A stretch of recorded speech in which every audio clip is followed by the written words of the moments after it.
Hi guys! Welcome to my vlog. For today's video mga katimars ay gagawa tayo ng biko or sticky rice. Sweet sticky rice. Ang ating gagamitin ay ito mga katimars. Meron tayong bigas na sticky rice, brown sugar, meron din tayong coconut cream, at saka meron din tayong niyog. Ayan. At dahil konti lang yung ating niyog mga katimars, kaya gumagamit tayo ng coconut cream.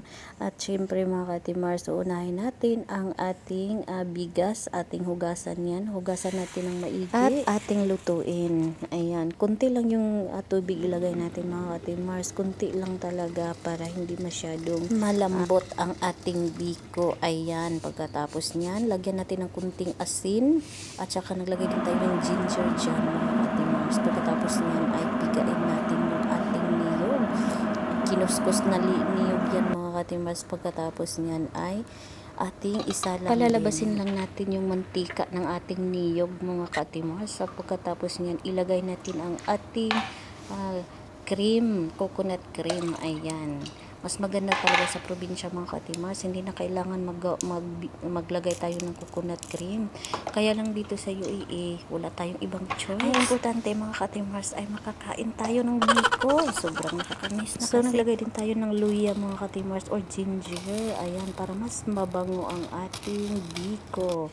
At saka putumaya mga katimars. Naggawa din tayo ng putumaya. Isabay na natin yan mga katimars sa ating kanin. Ayan, yung kanin natin mga katimars ay luto na siya.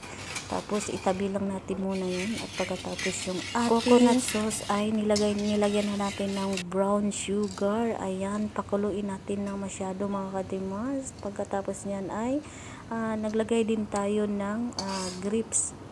Ito ay optional lamang. Kung meron kayo, pwede ding lagyan at pwede ring hindi. Pagkatapos niyan mga katimars ay pakuluin natin masyado. Ayan. At ayan mga katimars, pwede na natin ilagay ang ating kanin na niluto natin kanina.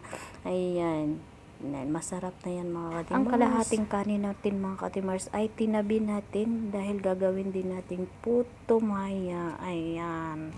Luto na ang ating biko or sweet sticky rice. Ayan.